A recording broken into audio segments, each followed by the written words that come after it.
We're now at the CNC machines, which stands for Computer Numeric Control. The roughneck blank has been set upstairs. The truss rod has been put inside. The fingerboard has been glued on. And now this neck, which is still basically in this shape, but it has the other parts put on, gets dropped into here, the CNC machine, and the ball cutter goes and does a three-dimensional cutting of it to turn it into this.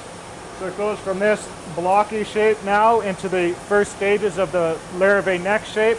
And at this stage, this neck will now go upstairs and get hand finished to the final product ready for painting.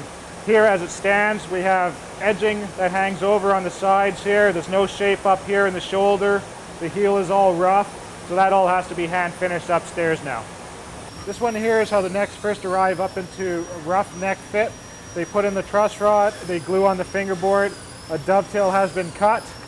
So now this neck, which is only actually half a neck, it's been cut out, but let's say it's a full one. This neck now goes down to the CNC machines where they're going to rough shape it up to look like this. So as you can see, it's all rough up here in the shoulder, it hangs and rough up along here and needs all smooth shaping up along inside the shoulder and the heel. This is the heel, this is the shoulder area, the shaft of the neck.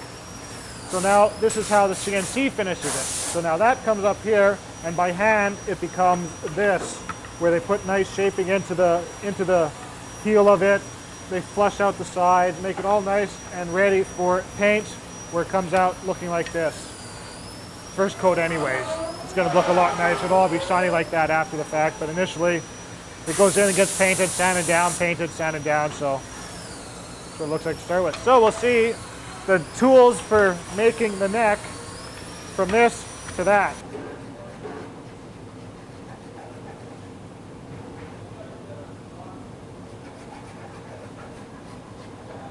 Shaping with the rasp, taking the extra meat off the sides.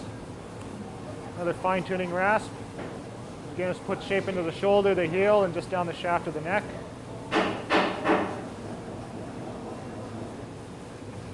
This will be followed up with the block of wood and sandpaper technique.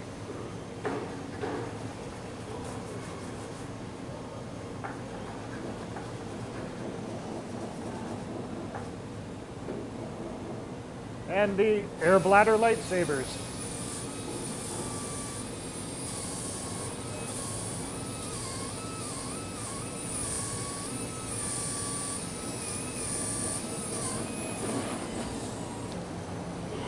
Here we have body prep, getting the body ready to go on into the paint room. Any of the imperfections from body binding, bits of glue left over, any little dinger that in the wood is cleaned up, touched up here. Get ready to send this body on into the paint room and to assembly.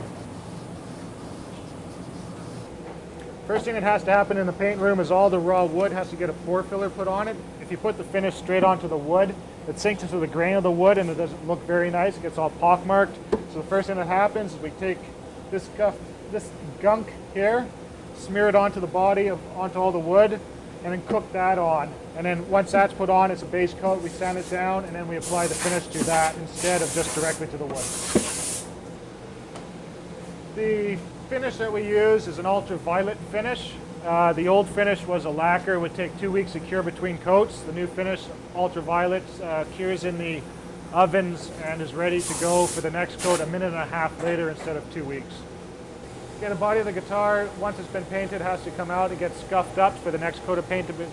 It's not paint, it's just a clear coat. We don't use any actual coloring on any of our wood. All the guitars are the natural color of the guitar, just with a clear coat over top. So once that guitar is in here, it's already had a coat of finish put on it, but now that coat of finish has to be scuffed up to put the next coat over top. Glossy guitars get somewhere between 8 to 10 coats, but satin finish guitars get 3 to 4 coats. In between each coat, it has to be prepped up for the next coat to be applied to it so it sticks to it. So take this nice shiny coat that you see right now, scuff it up with sandpaper so that the next shiny coat sticks to it. The ultraviolet finish takes a minute and a half to cure properly so it can be sent out and scuffed up for the next coat. The old finish we used was a lacquer. It would take a couple of weeks to cure properly so that you could scuff it up to put the next coat on. But now using these ultraviolet ovens, put the necks in or the bodies in completely wet. It goes in, cooks for 30 seconds. It'll come out and be touch dry. It'll go back in, cook for another 30 seconds, come out, and it's totally bone dry, ready to be sent out, sanded down, and scuffed up. Next coat of paint next coat of finish put on, and then back through the ovens again, another minute and a half.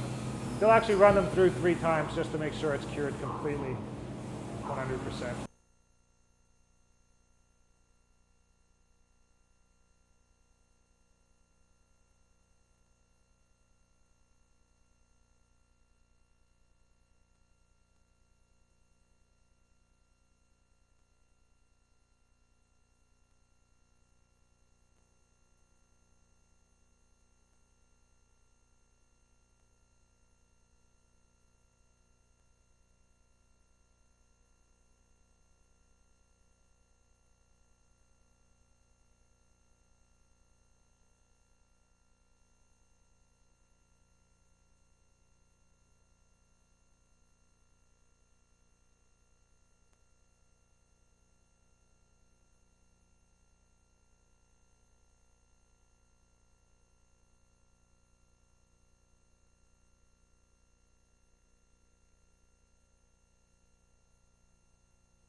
All the frets are pre-cut so that they fit in nice and easy. They're all pre-cut according to the particular fret that they're supposed to be put into. So Chris just has the neck resting on a sandbag. So shot bag, like it's full of gun, like shotgun. Oh yeah, it's like shotgun pellets inside the bag. Okay, well, it's lead, little pieces of lead. And that's to absorb the impact of hammering the frets on, otherwise you'll split the neck or break it at the body neck joint or whatever. So it's just